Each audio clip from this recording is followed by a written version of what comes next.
უნდა დავიწყოთ მოლდოვის ამბებით. ეს დიდი მარცხია რუსეთისათვის, გეოპოლიტიკური მარცხიც კი, იმიტომ რომ ფაქტია, რომ მათ დიდი რესურსი მიმართეს იმისკენ, რომ დაემარცხებინათ მოლდოვაში მაია სანდუს პარტია და ამით შეეცვალათ მოლდოვის გეოპოლიტიკური კურსი.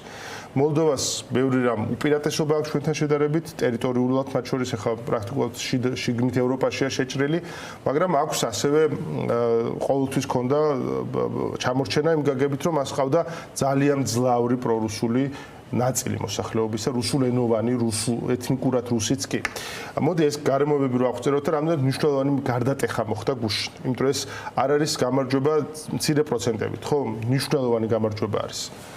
რაც გვეუბნება ეს შედეგები. დამშვიდობისა, შედეგი გვეუბნება იმას პირველ რიგში, რომ მაია სანდუმ და მისმა პროევროპულმა მთავრობამ გაიმარჯვა და ეს იყო მოგდა ამ ეტაპზე შეგვიძლია ვთქვათ, ეს არის საბოლოო გამარჯვება. იმიტომ რომ ჩვენ გვახსოვს, რომ შარშანდელი არჩევნები იყო ძალიან დაძაბული, შარშანდელი პროევროპული რეფერენდუმი იყო ძალიან დაძაბული.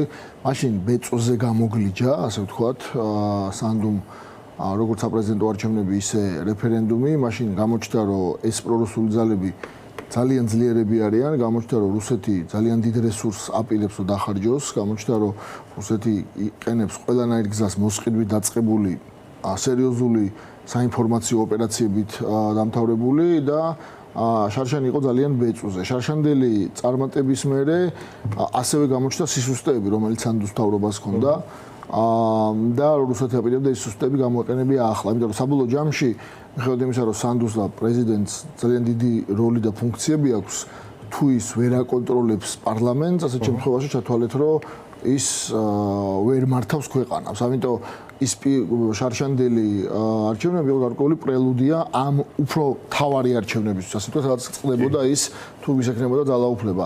სანდუმ როგორც ჩანს, ეს არჩევნები მოიგო ძალიან მყარად, იმიტომ რომ პრაქტიკულად კოალიციური პარტნიორის გარეშე აქვს ძალიან სოლიდური უმრავლესობა პარლამენტში, 55-56-ია როგორც ხვდები, ხო? ახლა უკვე ასე დასწრებიდან ჩვენ ვახსოვს, რომ მოლდოვაში უმრავლესობები 101 წევრიან პარლამენტში 55 ხო, და თან იმის ფონზე, რომ იქ კიდე არის ერთი ძალა, რომელიც პოტენციურად შეიძლება იყოს მასთან, ხო? ანუ თორსები 5-6 დეპუტატი და 6 მანდატი ექნებათ ამ პარტიასთან ნაციონალურ კონსოლიდაციას. ხო და ეს არის მნიშვნელოვანი, იმიტომ რომ ჩვენ ვახსოვს, რომ მოლდოვაში წლების განმავლობაში ეს უმრავლესობა ყოველთვის არის ხოლმე მყიფე.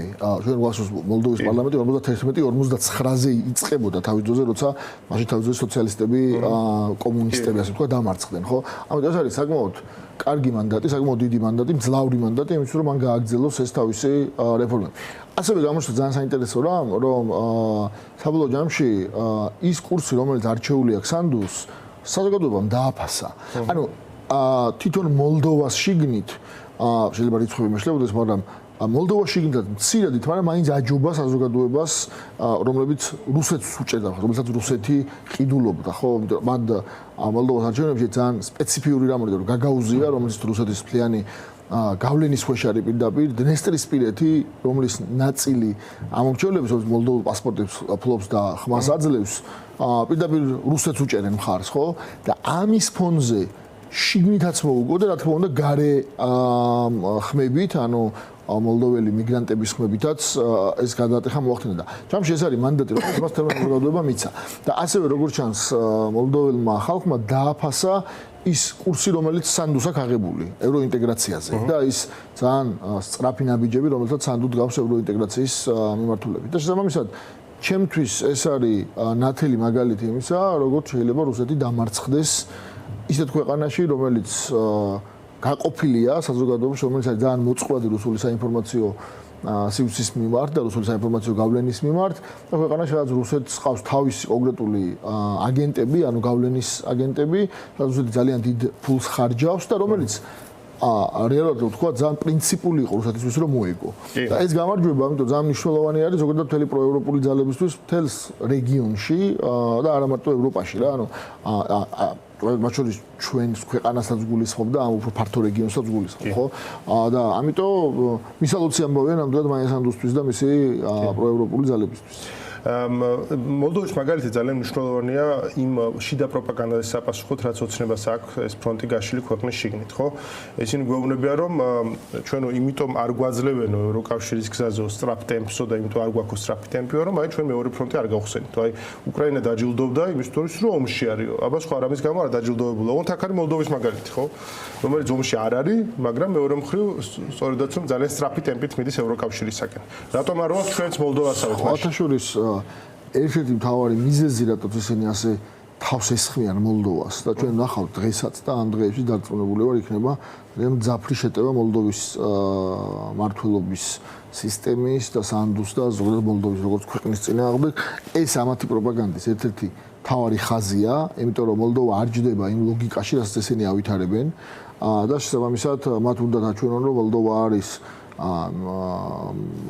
კორუმპირებული, მოლდოვა არის არადემოკრატიული და მოლდოვა არის რაღაცნაირად გარედან მართული სახელმწიფო, იმიტომ რომ სხვანაირი ლოგიკა თუ რატო მოახერხა მოლდოვა, ვისაც ჩვენ ვერ მოახერხეთ, არ არის და ამიტომ ის ყოველთვის მოლდოვა ყოველთვის რჩება ამათ ერთ-ერთ მძლავრ პროპაგანდისტულ თემად.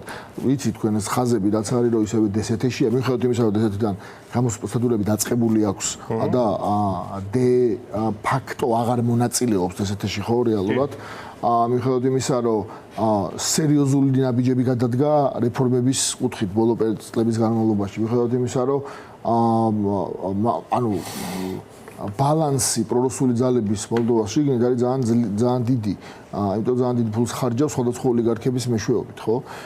და ასევე ახლა განსაკუთრებით, იმიტომ რომ პლახოტნიუკი, რომელიც იქაური ექს-ოლიგარქია, პირდაპირ ანალოგი ჩვენთან ივანიშვილის უკვე დააკავეს და გადასცეს მოლდოვას. ანუ ეს არის ძალიან ცუდი მაგალითები ქართული ოცნებისთვის, შესაბამისად ეს პროპაგანდა მოლდოვას გამოყენებით მათ ჰქონდათ და ექნებათ ახლა კიდევ უფრო მძლავრად, ხო?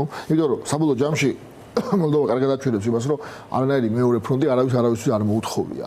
არც ჩვენთვის არ მოუთხოვია, არც მოლდოვასთვის არ მოუთხოვია, არც რომელიმე სხვა ქვეყნისთვის არ მოუთხოვია. ხო, ეს არის ძალიან ნათელი და აქედან გამომდინარე პირიქით ჩვენთვის მოლდოვა არის კარგი მაგალითი იმისა, როგორ შეიძლება ჩვენ ყოფილიყავით რეალურად. ანუ ქვეყანა, რომელიც ასევე არ შეუერთდა სანქციებს, ხო, ერთ-ერთი ასეთ ესენი ამბობენ, რომ სანქციების შეერთების სანაცვლოდ, ანუ სანქციების შეერთებით თავდნენ ომში, ხო? ასე ვთქვათ, ეს არის მათი ხაზი, ხო? არ შეუერთდა სანქციებს, შეუერთდა ნაწილს მხოლოდ სანქციებისა. მან არ დააზარალა თავისი ქვეყანა, იმიტომ რომ რა თქმა უნდა სანქციების რაღაც ნაწილი გაზარალებს, ხო? ეს არის ქვეყანა, რომელმაც პრინციპულ საკითხზე არჩია პრინციპული პოზიცია, ანუ არჩევანი რუსეთს უკრაინას შორის გააკეთა პრინციპული, როგორც მორალური, ისე თავისი ეროვნული ინტერესებიდან გამომდინარე. ეს არის ქვეყანა, რომელიც კი არ დაუწვა რუსეთს, რომელიც კიდევ ერთხელ ძალიან დიდი გავლენის ქვეშ არის. ჩვენგან განსხვავებით, ჩვენთან საზოგადოებაზე რუსეთის გავლენა ხელისუფლებას თუ არ ჩათვლი და რეჟიმს, რომელიც მართავს, რომელიც იყენებს ამ თავის ძალაუფლებას და ინსტრუმენტებს, რომ რუსული გავლენა გაავრცელოს, ხო? იქ საზოგადოება ძალიან მოწყვლადი არის. პირიქით, იქ რომ მოლდოვას დაეკავებია პრორუსული პოზიცია, სულად გასაგები იქნებოდა საზოგადოების ძალიან დიდი ნაწილისთვის. მართლა რეალურად, ხო? და ეს არის ქვეყანა, რომელიც ასევე ძალიან მოწყვლადია ოლიგარქების ფულის და ოლიგარქების ძალაუფლების და გავლენის მიმართ, ხო? ანუ შესაბამისად მოლდოვა მაჩვენა კარგი მაგალითი იმისა, როგორ შეიძლება ამ ძალიან რთულ გეოპოლიტიკურ მაჯორიტარული ომიდან გამომდინარე მდგომარეობაში ისე მოახდინო ნავიგაცია შენი საგარეო პოლიტიკის, საშინაო პოლიტიკის, რომ იყო ისტორიის სწორმხარეს, მხარი დაუჭირო იმას, რომელიც იმსახურებს ხარდაჭერას, მაგრამ ამასთან შენი ეროვნული ინტერესები დაიცვა და ეროვნული ინტეგრაციის პროცესის წაწიო წინ.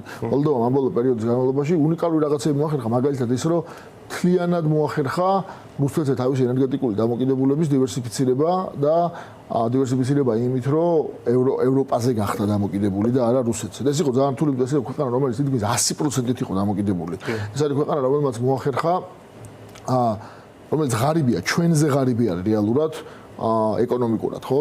ეს არის ქვეყანა, რომელმაც მოახერხა ამის და მიუხედავად სერიოზული რეფორმების გატარება და ძალიან დიდი ევროპული დახმარების მიღება. და ჩვენ გუშინაც უკვე და ამ დღეებში ვნახავთ, რომ ევროკავშირი ამას დააფასებს და მისი ევროინტეგრაცია იქნება გაცილებით უფრო დაჩქარებული. ანუ რეალურად ამ ნაბიჯით, რომელიც გუშინ გადადგა მოლდოვამ, ძალიან გაზარდა თავისი შანსი 2030 წლისთვის მართლა გახდეს ევროკავშირის წევრი ქვეყანა. ახლა ყველაფერი მასზე იქნება დამოკიდებული და იმაზე როგორ გაატარებს ამ რეფორმებს. თორშორის ნაციონალიზმის კვლევართათვის ალბათ კიდევ საინტერესო შემთხვევა არის მოლდოვა, იმიტომ რომ როცა შეიძლება ითქვას, რომ რუსულ საინფორმაციო ომის ჭიდილში გამოიჭედა ახალი მოლდოვური იდენტობა, ხო, რომელიც ძალიან სპეციფიკური გზა გაიარა. ეს არ არის იდენტობა 19 საუკუნის კი, ჯერ კიდე გადის, კი, მაგრამ ძალიან საინტერესო შემთხვევა არის ამ ხრივ და ნამდვილად გადამდები ეფექტი იქნება. ჩვენ ვხედავთ რაღაცნაირად დომინოს ეფექტს, როგორ კარგავს რუსეთი ქვეყნებს, საზოგადოებებს პირდაპირ, ხო? ეს არ არის უბრალოდ რომ მართველ ელიტებს კარგავს, ეს საზოგადოებებს. სომხეთი არის ამის ძალიან კარგი მაგალითი, ხო? რომელიც ხა შეიძლება ითქვას, მას შემდეგ რაც რუსებმა კავკასიონის დიდ ქედს გადმოაბიჯეს, სომხეთზე ახლო და სანდო პარტნიორი მათ არ ყოლიათ. ბევრი გარემოების გათვალისწინებით და მათ სომხური საზოგადოება დაკარგეს. ამ შემთხვევაში და ახლა უკვე მოლდოვური საზოგადოებას შეიძლება ითქვას, პრინციპულად გადაწყდა იქ სიტუაცია. აზერბაიჯანული საზოგადოება ყოველთვის იყო იქ ესეთი შეიძლება ითქვას დაბალი ინტენსივობის, მაგრამ ანტირუსული განწყობები, მაგრამ ეს ამოვიდა ზემოთ, ხო? და ჩვენ ვშევით ერთადერთი, ასე რომ ვთქვათ, ესეთი ეხლა რომ შეუერთდით ამ ბანაკს, აი ბოლო წლებში. მათ შორის რა საფრთხეს უქმნის ეს ჩვენ საზოგადოებას, რომ აი ამ სიტუაციაში ჩვენ აშკარად ვირჩევთ სხვა ბანაკს. ვირჩევთ იმ ბანაკს, სადაც მოდი. მე ერთიანობის პროფესორს წავიდოდი. კიდევ უფრო ფართო რეგიონიდანაც გადის, ანუ კიდევ უფრო ფართო რეგიონში დაკარგა მან გავლენა. აი მაგალითი რო გავიხსენოთ, ხო? სირია მისი მთავარი მოკავშირე იყო, რომელიც უკრაინასთან ახლა ამ გენასამბლეის დროს ადგენს დიპლომატიურ ურთიერთობებს და ხდება ახალი გეოპოლიტიკური ალიანსების ფორმირება ამ რეგიონში, ხო? ისრაელი, რომელიც დიდი ხნის განმავლობაში იყო ძალიან როგორ გითხრათ, რბილად განწყობილი რუსეთის მიმართ, ხო, რომელიც და იქ რუსეთთან წასული ებრაელების ხარჯზე იქ ძალიან დიახ, რუსეთთან წასული ებრაელების ხარჯზე, ისედაც გეოპოლიტიკურად ვიხოთ მისი ძალიან მკვეთრი პროამერიკული და ხო, ასე ვთქვათ, ატლანტისტური პოზიციისა, ისრაელი ყოველთვის რეგიონულ და ამ ევროპულ რუსეთთან დაკავშირებულ საქმეებში რუსეთის წინააღმდეგ არ მიდიოდა ხოლმე. როგორც მინიმუმ ნეიტრალიტეტი და ხშირად ხარს უჭერდა ხოლმე. და ახლა ჩვენ ვნახეთ, რომ პირდაპირ იწყებს თანამშრომლობას უკრაინასთან, აღვივებს უბრალოდ თანამშრომლობას, ხო? ჩვენ ვნახეთ, რომ ირანში როგორ დაკარგა რუსეთმა პოზიციები. კი არის მისი მოკავშირე ისე, მაგრამ ვერავის ვერ დაეხმარა იქ სადაც მას დახმარება ჭირდება და ირანში დღეს მზარდი ანტირუსული განწყობები არის.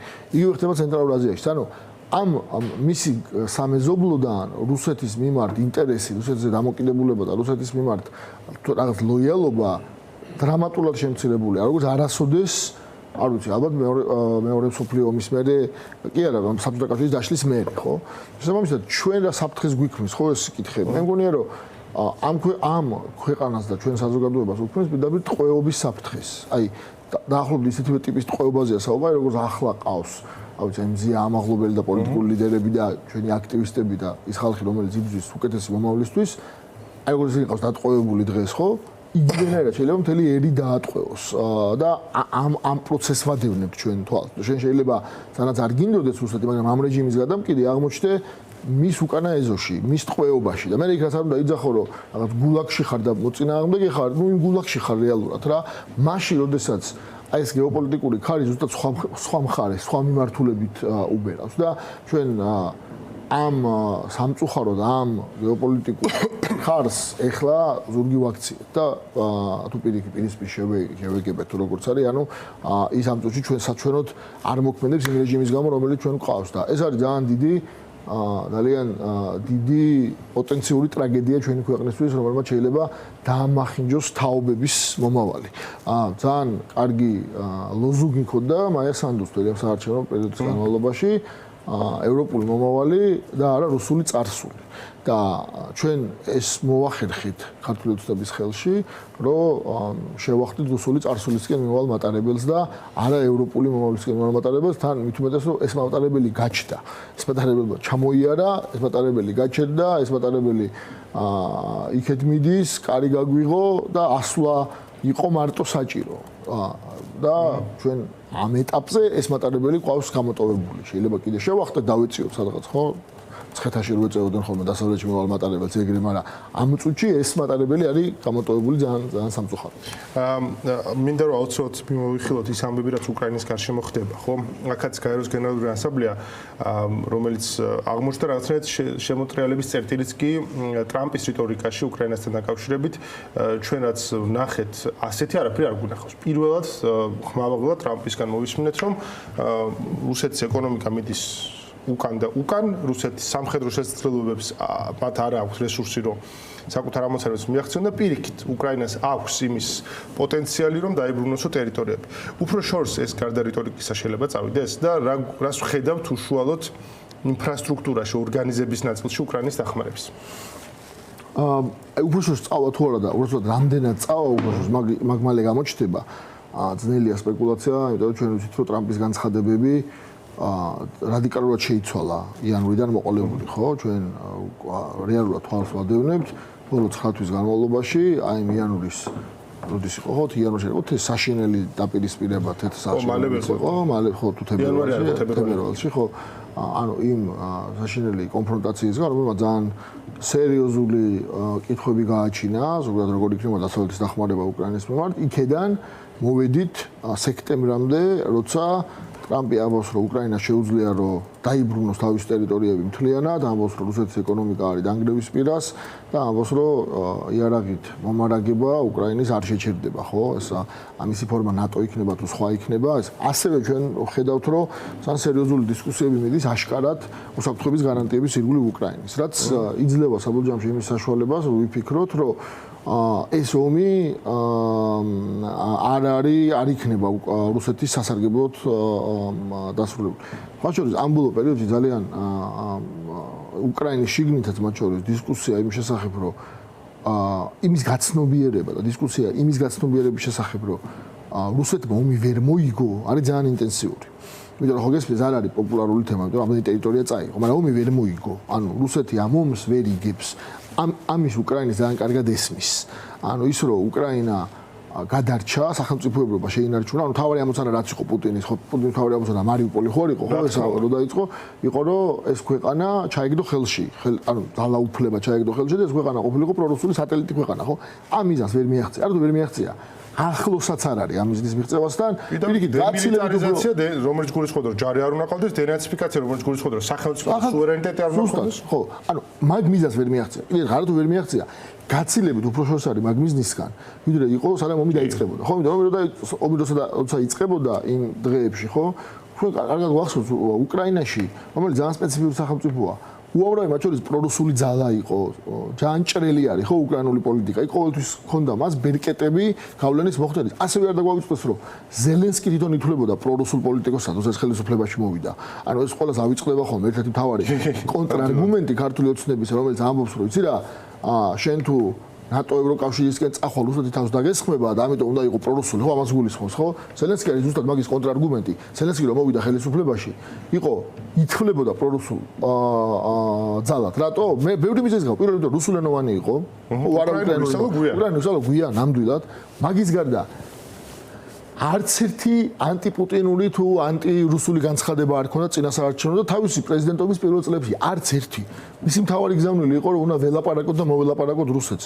არ დაგვაუწყდეს, რომ ომი დაწყებულია დონბასში და ყირიმი ანექსირებულია. მისი მთავარი ასე ვთქვათ გზავნილი იყო, რომ მოდი დავსხდეთ და მოვილაპარაკოთ. მათ შორის აღმოსავლეთ უკრაინაზე. რუსულენოვანი მოსახლეობის უფლებებზე ლაპარაკობთ. ხო, მივიდიოდი მაგრამ რუსულენოვანი მოსახლეობის უფლებებზე და ზოგადად რუსულ ენაზე ლაპარაკობდა, როგორც მნიშვნელოვან, ისაც რუსული და რასაც პუტინის თავარი გზავნილები და თავარი სასაუბრო იყო ხოლმე, ხო?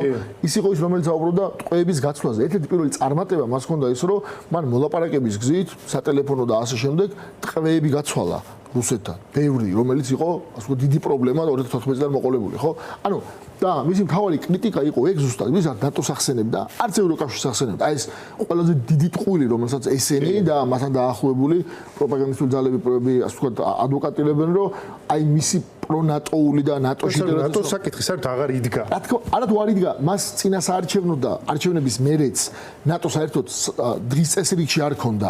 ანუ ეს არ იყო ზელენსკი არ მოსულა პირიქით იყო ზელენსკიმ დაამარცხა ის პოლიტიკური ძალა, რომლის სახელშიც იყო ნატო და ევროკავშირი, ხო, ეს ბლოკი, რომელსაც პოროშენკო ხელმძღვანელობდა, ხო, არ პოროშენკო იყო ევროპული ევროატლანტიკური, ასე ვთქვათ, განსახიერება. იმის წინააღმდეგ ძალა და პოლიტიკოსი იყო. ამიტომ უკრაინაში მაშინ კიდევ უფრო მეტი შანსი ჰქონდა რუსეთს. რაღაცნაირად ორიენტაცია შეეცვლევინებია ქვეყნებს და დღეს ეს არის ძალიან შორს. და რაც თავარია, ის საკითხები, რომლებიც ჯერ კიდევ ერთი წლის წინ ან უფრო ადრე იყო თითქოს ტაბუდადებული, უსაფრთხოების გარანტიები, გრძელ მანძილზე გამოსაყენებელი რაკეტები, ასევე გადაწყვეტილება იმის შესახებ, რომ რუსეთის სიღრმეში გამოიყენოს სხვა დასავლური იარაღი, გადაწყვეტილება იმის შესახებ, რომ ზოგადად ევროპული და ამერიკული დახმარება ერთად არის თუ რაღაცა დაპირისპირება მაშინ. ეს საკითხი თითქოს მოგვარებულია დღეს, ხო? ანუ ეხლა არის საუბარი სხვა მასშტაბზე, სხვა დონეზე გადავიდა ეს დისკუსია. აქედან გამომდინარე, რა თქმა უნდა, გაცილებით და რა თქმა უნდა, წნეხი რუსეთზე დღეს არის გაცილებით უფრო დიდი, ვიდრე როდესმე ყოფილა.